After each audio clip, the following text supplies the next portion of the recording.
그래서 이 그림에서 우리가 확실하게 볼 수 있는 것은 이제 70년대 초 이후에 70년대 초 이후에 이제 북한 경제는 1인당 GDP가 4,000달러에서 이제 정체되었고 이후에 이제 남한은 굉장히 빠른 속도로 1인당 GDP가 증가했습니다.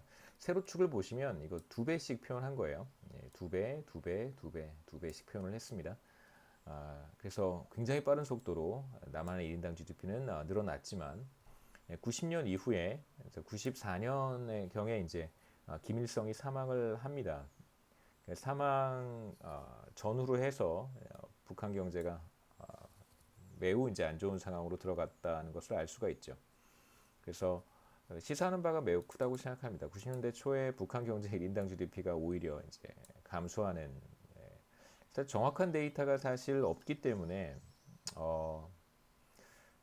과연 이제 이 기간 동안 어떤 일이 있었는지를 우리가 확실히 알 수는 없지만 아마도 1인당 GDP가 정체되었거나 혹은 그 90년대 초에는 그 뭐 그러한 이야기들이 굉장히 많았었어요. 그 90년대 10년 동안은 북한에 굶어 죽는 사람들이 빈곤과 이제 아사 상태가 굉장히 심각하다라고 하는 이제 이야기들이 많이 있었습니다. 지금도 이제 그때 상황이 어떠했는가에 대한 이야기들을 많이 전문가들이 하기도 하는데 굉장히 상황이 좋지 않았던 것으로 알고 있습니다. 이러한 차이가 어디에서 비롯되었는가?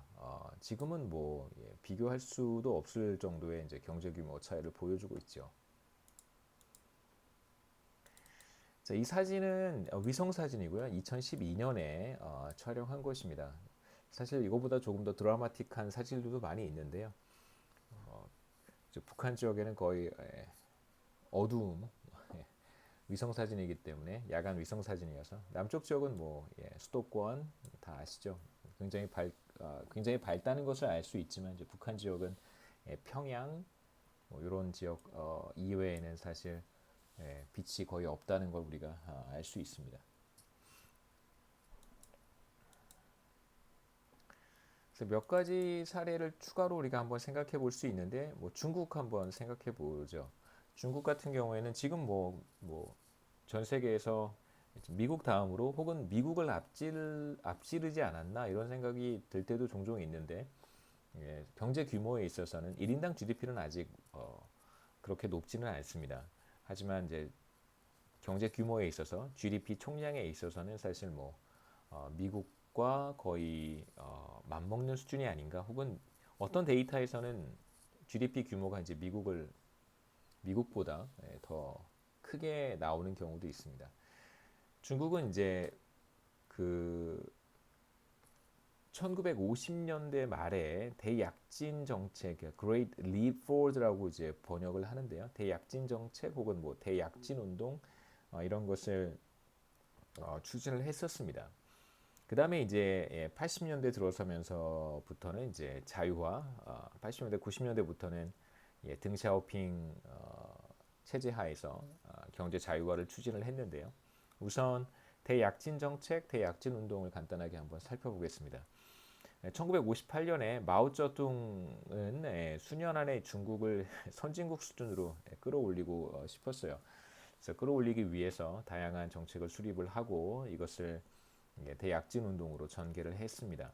그래서 대표적인 정책 가운데 하나가 무엇이냐면 우선 농업 생산을 끌어올리는 게 중요하다고 생각을 했습니다. 그래서 기본적으로 사회주의 시스템이기 때문에 그 주민들을 일정한 지역에 거주하도록 강제할 수 있는 어떤 그 제도적 장치가 있었던 것이죠. 그래서 농업 생산을 끌어올리기 위해서 이제 농촌 지역을 그 집단 농장 체제로 다시 재조직을 하게 됩니다. 그래서 대략 하나의 집단 농장은 5천 가구로 구성이 되어 있고요. 그래서 이제 5천 가구 단위로 하나의 이제 집단 농장을 형성하는 것이죠. 그 다음에 이제 산업 부문에서도 전통적인 방식의 생산 시설들을 다시 이제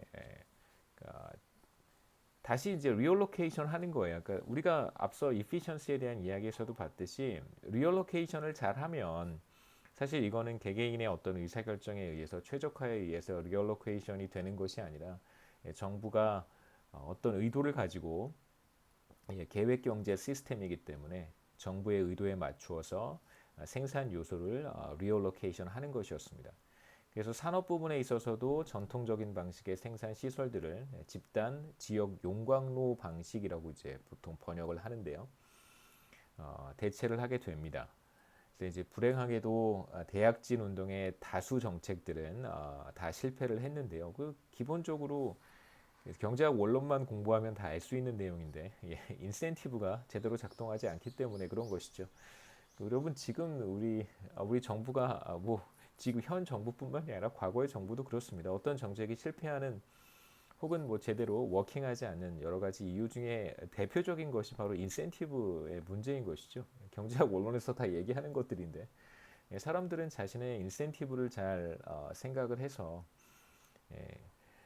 이코노믹 베네핏이 이코노믹 코스트보다 크다면 그 베네핏을 따라가는 거잖아요.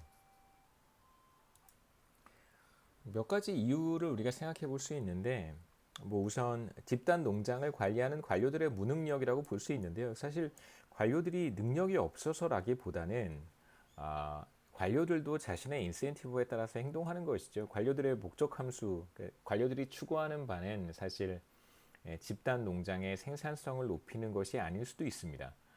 농업 생산량을 증대하기 위해서 이러한 정책을 마오쩌둥과 뭐 관련된 이제 정부죠. 정부가 기획을 하고 추진을 했지만 사실 그 하위 레벨에서 이것들을 집행하는 사람들의 이제 관심사는 그 하이어 레벨에 있는 사람과는 또 하이어 레벨과 로우 레벨에 있는 사람들의 그 어떤 지향하는 바의 차이라고 보는 것이 더 적절하겠습니다.